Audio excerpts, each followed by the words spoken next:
এক বছর আগে মার্কিন প্রেসিডেন্ট ডোনাল্ড ট্রাম্প ভবিষ্যৎবাণী করেছিলেন আকাশচুম্বী বাণিজ্য শুল্ক আমেরিকার প্রধান অর্থনৈতিক প্রতিদ্বন্দ্বীকে বশে আনবে। কিন্তু ইরান যুদ্ধসহ অভ্যন্তরীণ রাজনৈতিক চাপে বিপর্যস্ত হয়ে এবার জয়ের খোঁজে আগামী ১৩ মে ৩ দিনের বেইজিং সফরে যাচ্ছেন তিনি। গত ৯ বছরের মধ্যে এটি হতে যাচ্ছে কোনো মার্কিন প্রেসিডেন্টের প্রথম চীন সফর।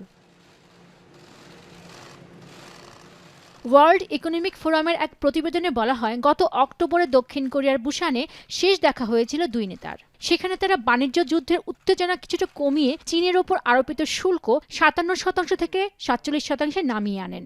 কিন্তু বর্তমানে মধ্যপ্রাচ্যে ইরানের যুদ্ধ, বিশ্বজুড়ে জ্বালানি সংকট এবং প্রযুক্তিগত প্রতিযোগিতার কারণে পরিস্থিতি আরও অনেক বেশি জটিল হয়ে উঠেছে।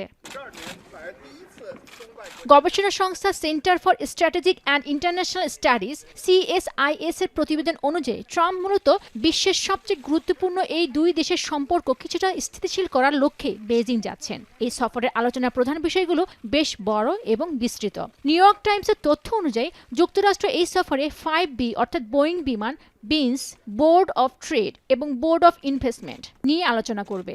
বিপরীতে চীনের আলোচনার বিষয় 3Tর মধ্যে রয়েছে ট্যারিফ বা শুল্ক, টেকনোলজি বা প্রযুক্তি ও তাইওয়ান। এর বাইরেও এই দুই নেতা মধ্যপ্রাচ্যে ইরান যুদ্ধ, ইউক্রেন পরিস্থিতি, উত্তর কোরিয়া, কৃত্রিম বুদ্ধিমত্তা এবং যুক্তরাষ্ট্রে ফেন্টানাইলের প্রবেশ বন্ধ করার মতো বিষয়গুলো নিয়ে আলোচনা করবেন। বার্তা সংস্থা রয়টার্সের প্রতিবেদন অনুযায়ী সম্প্রতি ২০ বছরের কারাদণ্ড পাওয়া হংকংয়ের গণতন্ত্রকামী কর্মী জিমি লাইয়ের বিষয়টিও আলোচনা তুলবেন ট্রাম্প। বহুল কাঙ্ক্ষিত এই সফরে ট্রাম্পের সফরসঙ্গী হিসেবে থাকছেন যুক্তরাষ্ট্রের শীর্ষস্থানীয় প্রযুক্তি ও শিল্প প্রতিষ্ঠানের একঝাঁক কর্ণধার। হোয়াইট হাউসের এক কর্মকর্তার বরাত দিয়ে বার্তা সংস্থা রয়টার্স জানিয়েছে, এই প্রতিনিধি দলে ইলন মাস্ক, অ্যাপেলের টিম কুক, GE এরোস্পেসের ল্যারি কাল্প এবং বোয়িংয়ের কেলি ওটবাগের মতো বৈশ্বিক প্রভাবশালী ব্যবসায়ীরা রয়েছেন।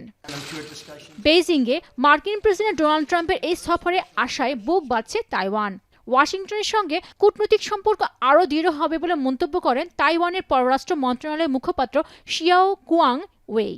已经持续的重申对台的支持。另外呢，他也以具体的行动落实美国长期而且一贯的政策。তবে বিশেষজ্ঞরা বলছেন, ঐতিহাসিক এই সফর থেকে নিজেদের জন্য কিছু নির্দিষ্ট সুবিধা আদায় করতে চাইবে দেশ দুটি। এখন দেখার বিষয় কে কতটুকু নিজেদের ঝুড়িতে লাভের অংশ তুলতে পারেন। এদিকে ট্রাম্প শি আলোচনার আগে তাইওয়ানের কাছে যুক্তরাষ্ট্রের অস্ত্র বিক্রির আবারও বিরোধিতা করল চীন। পেনকা সুলতানা, এখন বিশ্ব।